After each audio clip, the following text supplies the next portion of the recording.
வணக்கம், வாழ்க வளமுடன். நான் சிறுவயதில் படித்த பெரிய புத்தகங்கள்னு எடுத்தோம்னா அது மகாபாரதமும் ராமாயணமும்.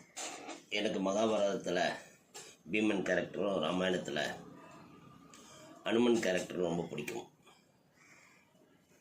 அதனால் ரொம்ப இன்ட்ரெஸ்டிங்காக படிப்பேன். அம்புலி மாமாவிலையும் சில தொடர்கதைகளாக வரும்போது அதெல்லாம் படித்த ஞாபகங்கள் உண்டு. இப்போ நம்ம யூடியூப் சேனலில் ஆன்மீகமும் மருத்துவங்கிற தலைப்பில் சில ஆன்மீக செய்திகளை பகிரும்போது நல்லொழுக்கங்களை பகிர்வதற்கு மகாபாரதமும் ராமாயணமும் துணை செய்கிறது. அது மட்டும் இல்லாமல் ராமாயணம் மகாபாரதங்கிறது பழங்கால கதைகள் இன்னும் ஒதுக்க முடியல. இந்த காலத்துலேயும் அதை தேடுபவர்கள் நிறையா இருக்கிறாங்க. மகாபாரதம்னு ஒரு வார்த்தையை போட்டு ஒரு வீடியோ அப்லோட் பண்ணோம்னா உடனே 100 பேர் பார்க்குறாங்க. ஆச்சரியமாக இருக்கும் எனக்கு அது. இந்த இடத்துல இன்னொன்று சொல்லலாம்.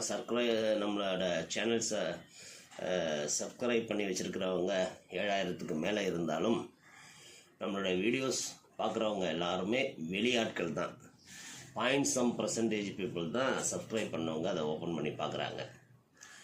அதனால் பொது வெளியில் பகிரும்போது மற்றவர்களுக்கு நல்லபடியாக போய் சேருவதற்கு மகாபாரதம் உதவுகிறது எங்கும்போது அதை பற்றி சொல்கிறதுல ஒரு தப்பும் இல்லை. இப்போ நான் சமீபத்தில் படித்தது ஒரு சின்ன ரைட்டப், மகாபாரதத்தை சம்மரைஸ் பண்ணி ஒரு பெரிய புத்தகத்தில் சொல்லப்பட்ட விஷயம் அது சின்னதாக சுருக்கமாக எப்படி சொல்லியிருக்காங்கங்கிறது ஆச்சரியமாக இருந்தது. அதை உங்களுக்கு சொல்கிறேன்.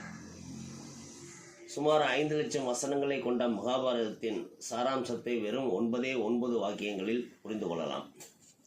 நீங்கள் எந்த மதத்தை சேர்ந்தவர்களாக இருந்தாலும் சரி, நீங்கள் பெண்ணாக இருந்தாலும் சரி, நீங்கள் ஆணாக இருந்தாலும் சரி, நீங்கள் ஏழையாக இருந்தாலும் சரி, நீங்கள் பணக்காரராக இருந்தாலும் சரி, நீங்கள் உங்கள் நாட்டில் எந்த நாட்டில் இருந்தாலும் சரி, வெளிநாட்டில் இருந்தாலும் சரி, சுருக்கமாக நீங்கள் ஒரு மனிதராக இருந்தால் நான் இப்போ சொல்ல போகிற இந்த 9 கருத்துக்களை படித்து கேட்டு புரிந்து கொள்ளுங்கள், வாழ்வில் கடைபிடியுங்கள்.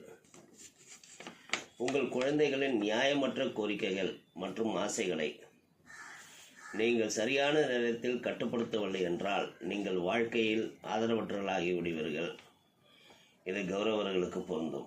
நான் இப்போ கூட சமீபத்தில் முந்தா நாள் ஒரு குழந்தைய பார்த்து 7 வயசு குழந்தைய சொன்னேன், இப்போ இந்த குழந்தைய நீங்கள் அடித்து திருத்தலை, அது போக்கில் விட்டிங்கன்னா பிற்காலங்களில் ரொம்ப கஷ்டப்படுவீங்கன்னு சொன்னேன். அதுதான் எனக்கு சொல்கிறாங்க. உங்கள் குழந்தைகளின் நியாயமற்ற கோரிக்கைகள் மற்றும் ஆசைகளை நீங்கள் சரியான நேரத்தில் கட்டுப்படுத்தவில்லை என்றால் நீங்கள் வாழ்க்கையில் ஆதரவற்றவர்களாகி விடுவீர்கள், கௌரவர்கள். இதை தான் நான் நோ சொல்ல கற்றுக்குங்கிற தலைப்பில் சைல்டு கேரில் ஒரு பதிவு கூட போட்டிருப்பேன்.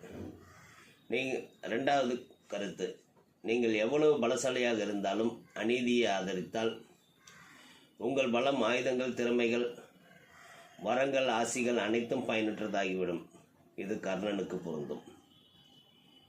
3வது, உங்கள் பிள்ளைகள் தங்கள் அறிவை தவறாக பயன்படுத்தி மொத்த அழிவை ஏற்படுத்தும் அளவுக்கு அலட்சியம் செய்யாதீர்கள். அதனால் இந்த அலட்சிய போக்குங்கிறது அஸ்வத்தாமாவுக்கு பொருந்தும். உங்கள் பிள்ளைகள் தங்கள் அறிவை தவறாக பயன்படுத்தி அது மொத்த அழிவுக்கும் ஏற்படுத்தக்கூடிய அலட்சியம் செய்யாதீர்கள்னு சொல்கிறாங்க. 4வது, அறமற்ற அநியாயக்காரர்களிடம் அதிகாரத்திற்கு பணிந்து இருக்க வேண்டும் என்பதற்காக வாக்குறுதிகள் ஒருபோதும் கொடுக்காதீர்கள். பீஷ்மர் பிதாமகர் அவரை பற்றி சொல்கிறாங்க. அடுத்து துரியோதனை பற்றி சொல்கிறாங்க. 5வது வாக்கியமாக செல்வம், பதவி, அதிகாரம் மற்றும் தவறு செய்பவர்களின் ஆதரவு ஆகியவற்றின் துஷ்பிரயோகம் இறுதியில் மொத்த அழிவுக்கு வழிவகுக்கிறது. இது துரியோதனுக்கு பொருந்தும் வாக்கியம். அதுக்கு அடுத்து துரியோதனோட அப்பா திருதராஷ்டிரன் அவரை பற்றி சொல்ல ஒரு வாக்கியம் சொல்கிறாங்க. 6வதா, ஒரு குருடனிடம் அதிகார கடிவாளத்தை ஒருபோதும் ஒப்படைக்காதீர்கள். அதாவது சுயநலம், செல்வம், பெருமை, அறிவு, பற்று அல்லது காமத்தால் குருடனாக இருப்பவர்கள் அது அழிவுக்கு வழிவகுக்கும்னு சொல்கிறாங்க. இந்த குருடன்னா நம்ம மாற்றுத்திறனாளிகள், பார்வையற்றவர்கள்னு எடுத்துக்கூடாது. இந்த இடத்துல நம்ம எடுத்துக்க வேண்டியது சுயநலமாக இருக்கிறவங்க, செல்வம் அந்த பெருமையில் இருக்கிறவங்க, அறிவு அற்று இருப்பவங்க, பற்று காமத்தில் குருடனாக இருப்பவர்கள்.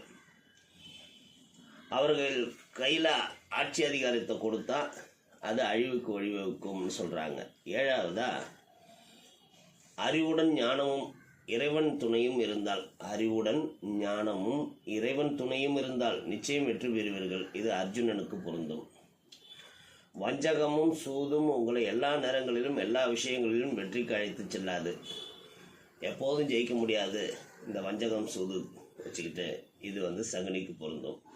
9வதா, நீங்கள் நெறிமுறைகள், நீதி மற்றும் கடமையை வெற்றிகரமாக நிலைநிறுத்தினால் உலகில் எந்த சக்தியும் உங்களுக்கு தீங்கு செய்ய முடியாது. இது தர்மபுத்திரன் யுதிஷ்டருக்கு பொருந்தும்.